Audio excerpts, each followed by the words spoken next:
is March 3rd, 2004. My name is Janet Palmer, and I'm interviewing Edith Harper Cook for the Veterans History Project at the Atlanta History Center. Ms. Cook, would you please state and spell your name?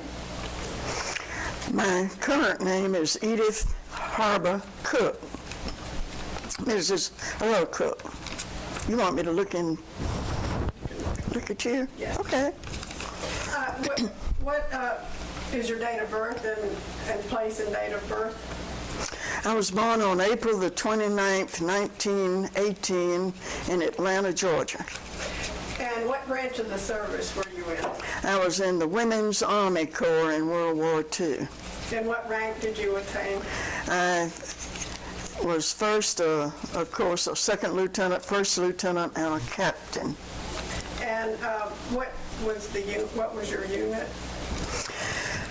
Well, I went to OCS, Officer Candidate School at Fort Des Moines, Iowa, and I was there from about August of 42, and we finished in 43, I guess it was. And I was stationed there after I graduated for about 6 months, and I was put on duty as a basic training officer in a company there at Fort Des Moines. And then about February of 43, I got transferred with a detachment of WACs down to Camp Crowder, Missouri. Okay. And what was your serial number? L402034. Could you please tell me a little bit about your life before you entered the service, what you were doing, what was your family life? I lived here in Atlanta, and after I graduated from college, I got a job teaching in the Fulton County school system. I was supposed to teach in high school, but they said I was too young to teach in high school, so they put me in an elementary school, and I taught at the Evan P. Howell Elementary School here in Atlanta, in Fulton County. And why did you join the service? I guess mainly because I was supposed to have been teaching high school, and like I said, they said I was too young at that time to teach in high school, so I got tired of teaching in elementary school, and so when they began talking or publishing in the newspaper that they were going to form some women military, naval, and various corps service, I said, that's what I'm going to do. And I was sort of hoping the waves would come along first, but the Women's Auxiliary Army Corps came first, and when it was all over, I surely am glad I was in that instead of the waves. I had some wave friends, and they didn't do nearly as much real military work as we did. How did your family feel about you joining? When my mother thought I was going to join the service, she hit the ceiling. The whole family got to me, her brothers and sisters and all, and they tried to talk me out of it, and I said, I am a grown woman. I have been teaching school for 4 years, and I want to join a service, and I am going to join a service. So they finally accepted it. Well, they had to. So we who wanted to join were told to come out to Fort McPherson out here outside of Atlanta. So the day I got there, that place was loaded with all these women that wanted to join.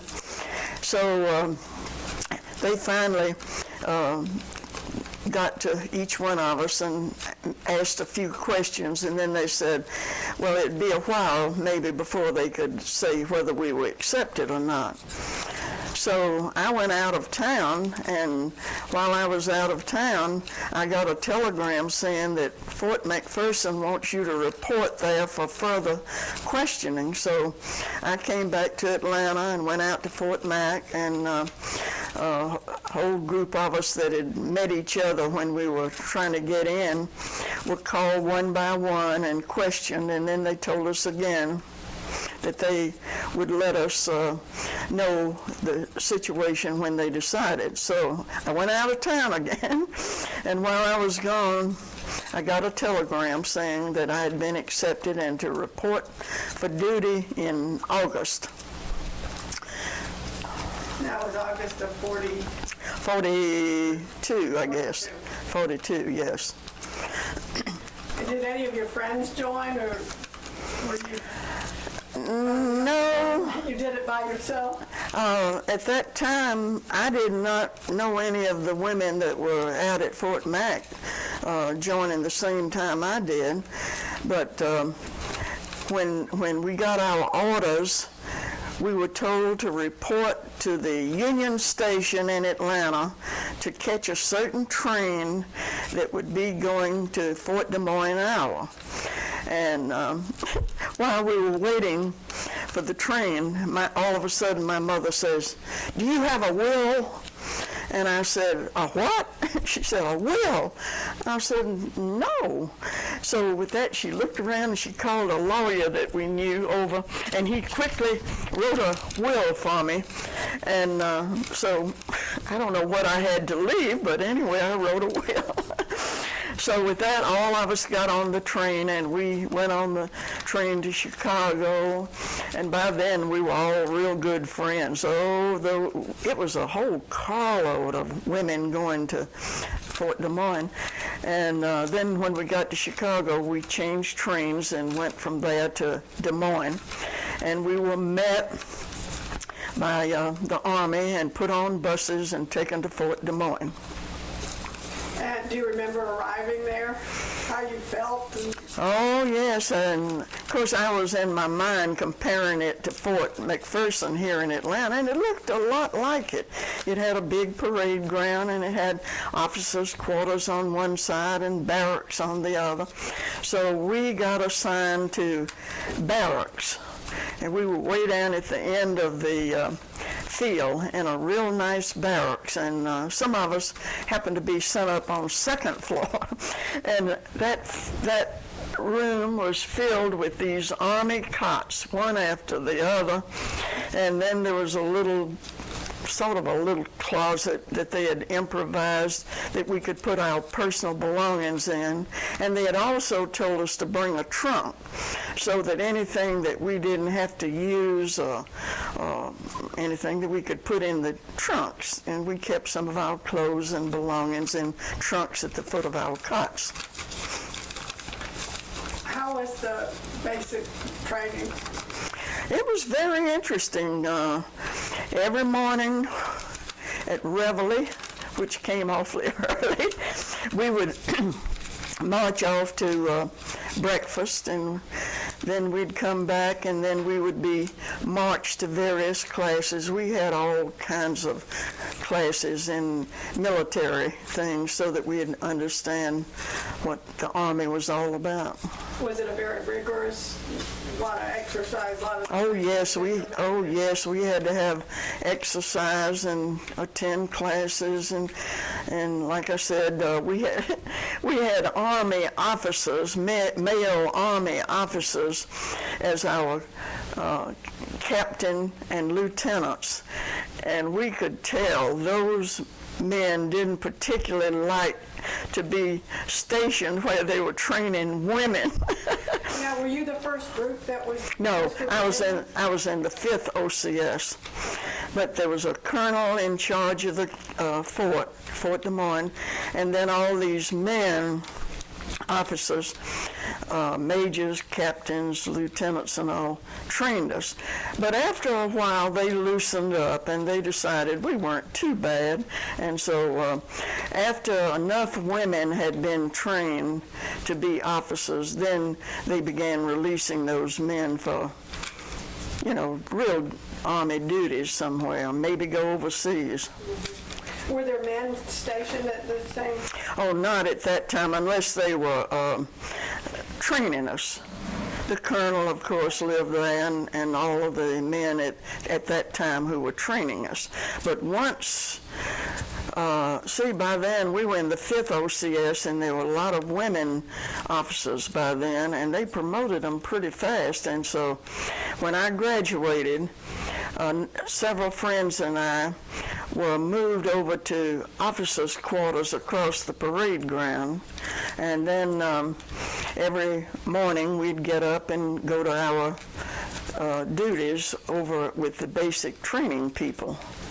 Training troops, the girls that had come in. I never will forget, February came, and it was cold in Fort Des Moines. It got down to minus 20 degrees one week. And who should come in to be trained that week but a whole bunch of girls from Miami, Florida. And we had to rush over to the warehouse and get men's overcoats, enough to get put on the bus and go over and meet those girls on their train and put them in those heavy, long men's overcoats and put them in the bus and bring them to their basic training quarters. Those poor girls from Florida nearly froze to death. So you went right from basic training to be actually becoming a trainer yourself? Yeah, I was put in a basic training company, and that went on for about, till February. We graduated in, I think, September, late September, early October. And then after we had done some basic training, then they began sending us out into the United States to be officers. And are there any particular stories you remember from during that time while you were in Fort Des Moines? No, we were pretty busy from dawn till dark. And but the one thing that we enjoyed doing was going into Des Moines, Iowa, get off the fort. We couldn't get off the fort when we were in training, but once we became officers, when we were off duty, we could go in to shop, and I don't know what we were shopping for, but we went in to shop. And also, sometimes if there was a place at a hotel that several of us could rent a hotel room, we'd spend the weekend off base, just to be ordinary human beings and get to see downtown Des Moines. And also, we were good girls, and we did try to go into Des Moines for church. So that was very interesting. So, did you get to come home once your basic training was finished there, or before you moved on? I can't remember. I sort of doubt it, because we had to be, after we were trained, we needed to train. And so finally in February, I got orders to take this detachment down to Camp Crowder, Missouri. So I was what you would have called then a second lieutenant. And we had a woman that was our captain, and then I was second in command, and then we had one third in command. And they picked about 50 some odd women to form this what was called a detachment and be sent down to that huge Signal Corps training center down at Camp Crowder, Missouri. They had about 3 different big groups there. There was the company, or the whatever they called it, looking after the fort, and then there was one that trained certain signal things, and then a higher signal thing. I mean, they had moved up and had to get this specialized training. But I was second in command, and we officers lived in a nice little cottage over on the edge of the parade ground. We had these tiny little rooms with a little closet, and we had army cots to sleep on and a desk, and that was it. I mean, all the comforts of home. But anyway, being second in command, I forget exactly what my duties were, but after a few months, the captain, the WAC captain, what would have been a WAC captain, was transferred, and I became the head officer and eventually got promoted to captain. And how many women did you have under you? Well, in those days, the first part, we had about 50, and they were cooks, they were code clerks, they were secretaries.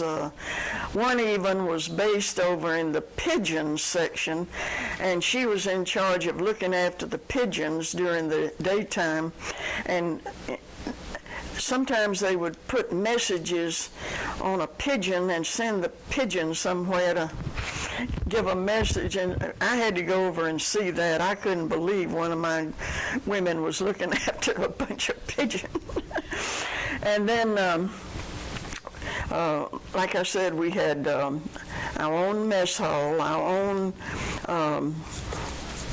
recreation room for the girls to go, because over in our officer quarters we had a tiny little room that had a pot of coffee on the, usually all day long and all into the evening, a pot of coffee over there, so that when we came in cold, we could go get, and I didn't drink coffee until I joined the Women's Army Corps, and I had to go out and at dawn and check my women at Reveille. Wasn't that Reveille? Yeah, Reveille. And I came in one day so cold that as I passed the room with the coffee pot, I went in there and poured me a cup of coffee to warm up, and from then on I started drinking morning coffee. Are there any people that you really remember back from that time? Any? You mean what we did? So that, yes, friends or just... Well, being in charge, I mean, one of the company officers or detachment officers, we had to be sure that the mess hall was run right. We had to get the women at certain times and march them, you know, keep them marching, up 2, 3, 4, and all that. And then from time to time they had big program reviews, I guess you'd call it, on the parade ground. And I've got some pictures where we had, by then there were 3 different white detachments working for different parts. And then all the men that were in training, and they had several big parades, and we'd be standing at rest, and then when it was time to march, we would come to attention and we'd turn and we'd march around, and then when we got to the reviewing stand, we had to salute the officers, and it was interesting, and we had our hands full looking after all those women. I mean, they were good gals. A lot of them that were older. You couldn't be any older than, I think, 40, but a number of them had sons in service. You know, they had married young, and their teenage son, late teenage sons had been called up. And so they decided they no use staying at home, so they joined. And the hardest thing I ever had to do was call my supply sergeant in and tell her that her son had been killed over in the Pacific. We got that telegram, and somebody from headquarters delivered it to me and told about what I needed to do. And all of us just loved that woman, that supply sergeant. She's a good old gal from Texas, just as nice as she could be. And so the first sergeant and company clerk decided that don't tell her until after dinner tonight. and we will tell her that you want to see her. And you know, from time to time, I'd maybe call my officers or sergeants over to tell them something that needed to be done or something we needed to have. So they said, we'll tell her that you want to see her. And so they told her that I wanted to see her. And so she came over after dinner. And then the first sergeant and company clerk came over and were standing outside. So I called her in and went over to speak to her. I mean, not be so formal. And finally I said, Sergeant Sparks, I've got some bad news for you. And then I quickly said, we got word that your son has been killed out in the Pacific. Well, she looked like I had thrown a bucket of water in her face. And about that time, the first sergeant, company clerk, came running in, and all three of us were hugging her and crying, and oh, it was one of the worst things I've ever had to do, I think. Did she stay then? Oh yeah. She got a leave to when he finally, he finally got sent home. You know, he was dead, and so she got a time off to go back to Texas and get him buried. And then she came back, and everybody in the company treated her so good. She was the sweetest lady. I guess she was probably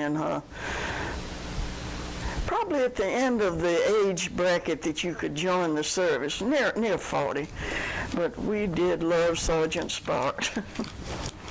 You said there were men there training also at that time? Camp Crowder was loaded. It was the big Signal Corps base, and they had about 3 or 4 different big units on their training. You know, all kinds of signal work. And did the men and the women have any? Were they pretty much kept separate? I mean, definitely the men lived in their own areas, but they weren't too far away. But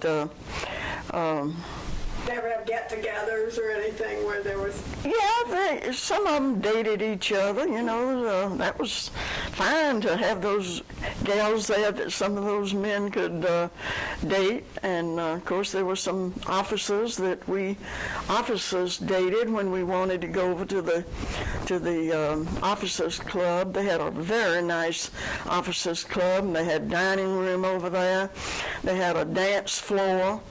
And so, of course, well, I wasn't married then, so it was okay to date some of those officers. But I would ask each one of them that I didn't really know anything about. I'd get maybe one of my Army officer friends to say, find out about that fellow. Is he married or not? Because I did not believe in dating married men. And so I asked one of them, are you married? And he said no. But then I found out later he was married. He was married to a girl down in Alabama. And so the next time he asked me for a date, I said, you lied to me. You said you were not married, and you are, and I will not date a married man. So. What did you do for fun? Well, fortunately, I had my own car. My mother, once I got settled at Camp Crowder, Missouri, and looked like I was going to be there a while, my mother and a friend drove my little Ford coupe out to Crowder, and she visited about a week, and my company gals were so good to her that she was awful, my being in the Army by then. But they were so nice. They would go over and invite her to come over and eat in the mess hall, which she could, and I paid for it and all. And so by the time she left, why, she was all in favor of my being in the service. She didn't think it was a horrible thing for me to be. Was she able to stay with you on the base? Or? Yeah, she was able to stay. I think they had a visitors a set of rooms somewhere, and she was able to stay there. And she stayed a week. I got pictures of her visiting, and since I had the car, I was able to put her in the car and show her what Neosho, Missouri was like, and what Joplin, Missouri, the bigger town, was like. And so we had some nice little trips around to show her the area. With the other officers, then, what did y'all do for once you had your car? Well, if two of us were off at the same time, and some of our officers worked over in headquarters, and all, they did not have to look after all those women like they were secretaries and I don't know what all. And so whenever any two of us were off at the same time, we would try to take a trip somewhere. So we'd hop in my little old coupe, and we went one time down to Tulsa. That was a nice city. It reminded me of Atlanta. Another time, we decided we'd catch the train and go down to Dallas, Texas. And so one of my very best whack friends and I went to Dallas, Texas, and we thought we were just living it up, being there and being able to go to these nice restaurants and stay in a hotel and all that. And then sometimes we'd go down into Arkansas. I didn't know Bill Clinton at that time, so I didn't get to see Bill. In fact, we went to a football game one time and saw the University of Arkansas play Texas A&M. And here in Atlanta, I'd been going to Georgia Tech games, and to be able to go to a real football game was just wonderful. How long were you at Camp Crowder? I was there the whole war, except for temporary duty. Every once in a while, they would send us officers to some place for some extra training or something they wanted us to know. So one time I and some others were sent to Omaha, Nebraska, and we stayed in a hotel, and we were given classes by some high-ranking WAC officers so that we would be up to date on things. Another time I was sent, well, at the latter part of the war, they decided that we WAC officers might need a little recreation, get away from the troops. So they sent a bunch of us from all over to Purdue University over in Indiana. And they put us up in a very nice dormitory, and they told us that there was a golf course there. We could play golf, we could play tennis, we could go shopping in the town nearby. So we thought that was wonderful. We were just living it up at Purdue University. And while we were there, some famous opera singer, she was a younger woman, I've forgotten her name, but she gave a concert in their auditorium, and we were all given tickets to go and hear her, and it was a treat. We hated to go back to work. So you were there until the end of the war. That's right. And when the war, I happened to be out in California visiting my aunt and uncle on VE Day when the war was over in Europe.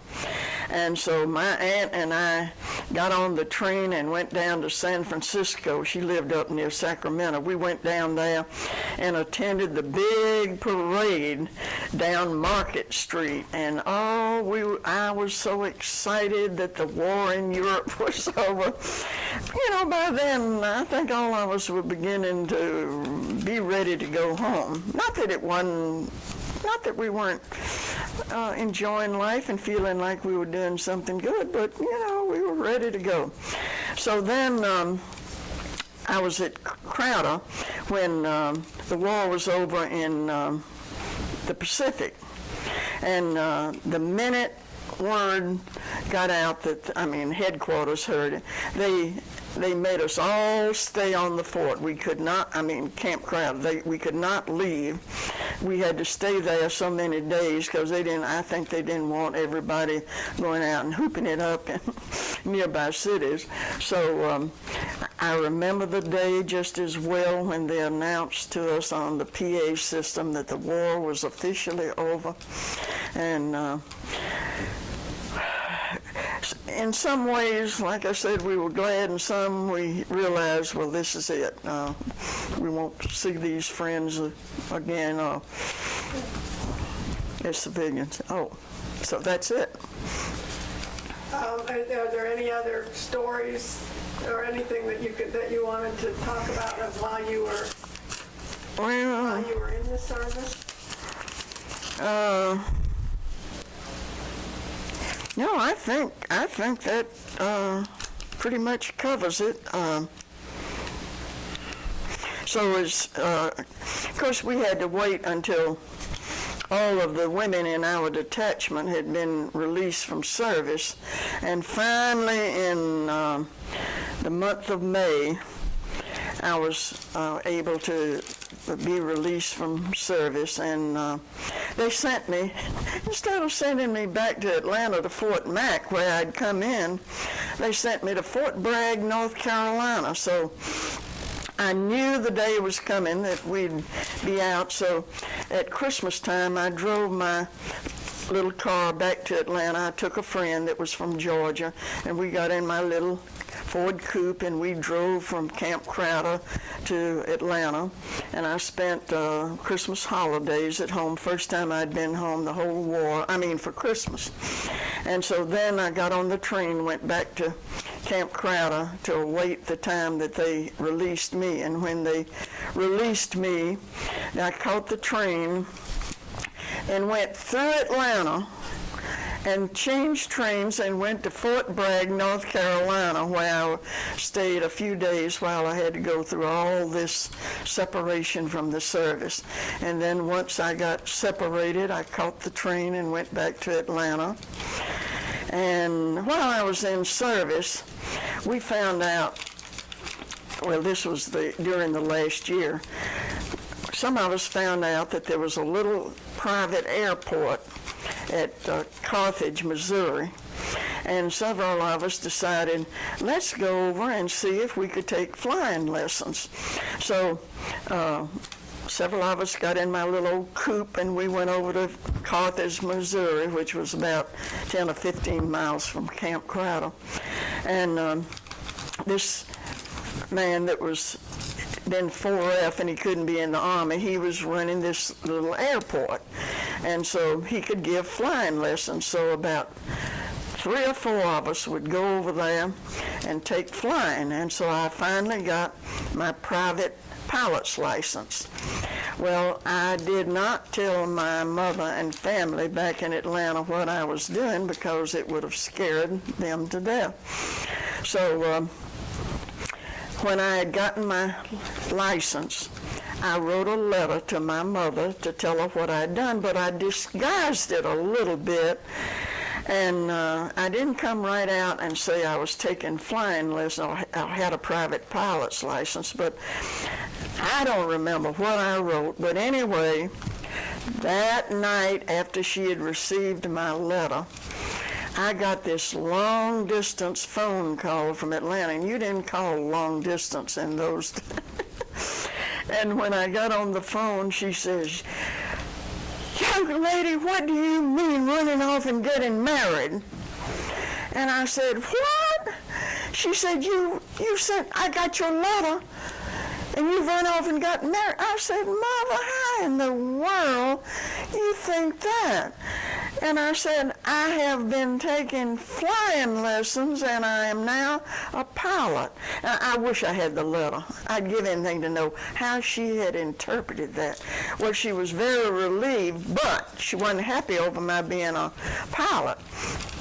So Finally, when I got back to Atlanta, I continued taking flying under the GI Bill, and I really wanted to be a commercial pilot. I loved flying, and I had planned on being able to fly these big planes. In fact, I never got to fly one solo, but as part of my training, they would put me in one of these large planes, and I'd be the co-pilot, and, you know, to learn how to do it. But finally, I'd taken all the training I could take under the GI Bill, so then, wouldn't you know, the weather turned bad that winter, and I couldn't do a whole lot of flying. And so I got sort of bored, and I thought, well, until spring and summer come, I think I'll go get me a temporary job. And so I tried to think, what in the world did I want to do to earn some money, but not be feeling like I had to continue on with it. So I decided I'd go to Rich's downtown. The department store was downtown, and I'd get me a temporary job, thinking maybe I'd be a saleswoman or something. Well, when they heard my background, they put me in the training department to train employees. So I was working at Rich's when that new store for homes opened in back of Rich's downtown on Forsyth Street, and we had to get all dressed up and wear high heels and circulate all over the store during that opening of the new store for homes. So by that time, I had gotten away from flying, and so that brings us up to date to what I did right after the war. So you didn't fly anymore after that? Not much.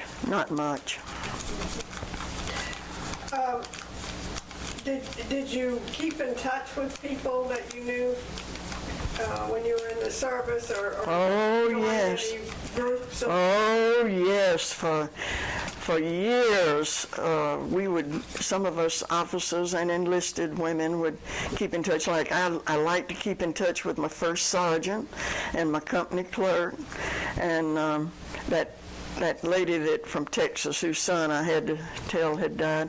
And then two of the women decided they'd put out a paper called WACTION, W-A-C-T-I-O-N, and so they encouraged us. We had a list of where people were living, and they encouraged officers and enlisted women to keep in touch with them, and certainly, if possible, twice a year, and they'd put out what we were doing, where we were living, who got married, who had a baby, blah, blah, blah. And so as time went on, those two ladies had to give it up. They were beginning to get up there in years, and they turned it over to another woman who put it out for a while, and then when she began giving out of steam, well, another one took it over, and one out in Salt Lake City tries to put one out now, but she said she gets so little news, it's amazing how many have died or don't keep in touch anymore, and the last one she put out only had about 10 or 15 of us writing about what we were doing now. Are you in any groups? Well, after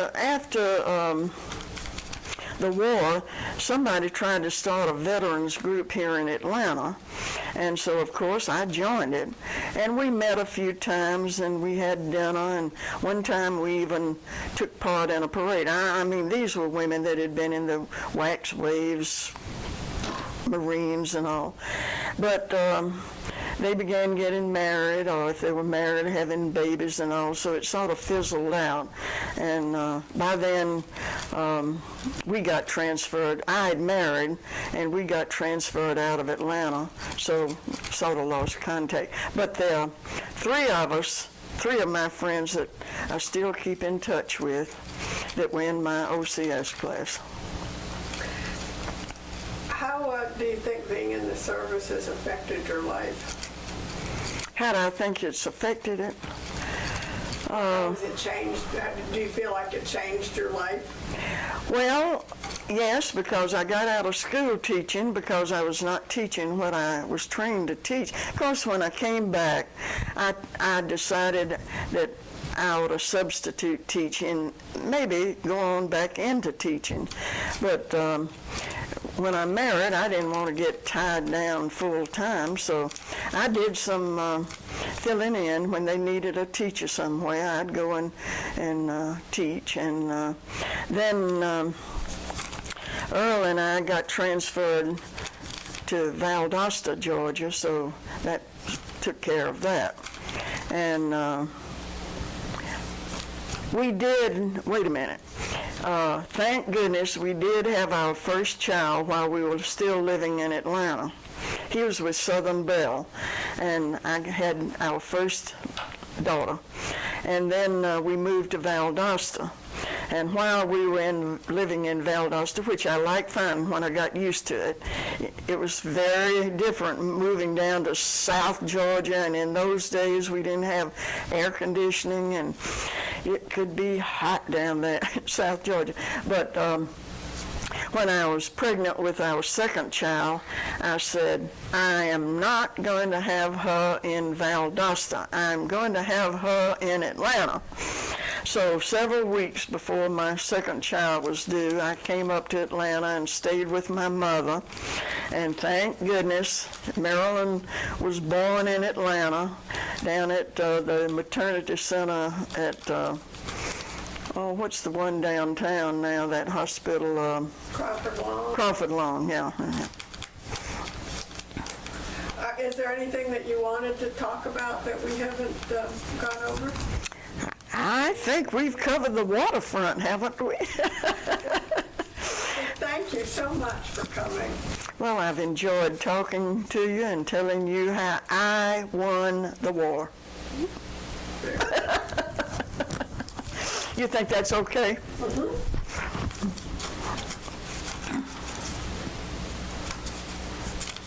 It's a continuation of the interview with you. You want me to say something now? Ready?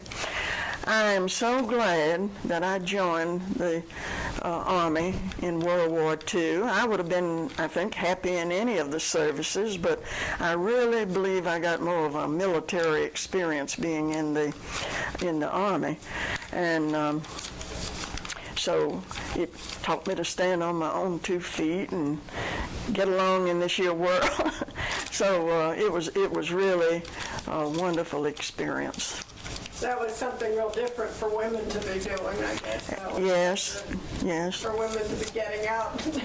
I guess that started women doing their thing out in the working world and having wonderful jobs and being smarter than men, and I'd better shut up. Did many women, I wanted to ask you this, did many women have their own cars? No. There really wasn't much room for you to have one. I was just lucky in that I got mine so early. The car, you mean? Yes. I got it so early that there was a parking space by our officer quarters. But if a lot of them had tried to have them, I don't know where they would have parked. I was just lucky. And I made a lot of friends that way because I had a car and we could go places and do things.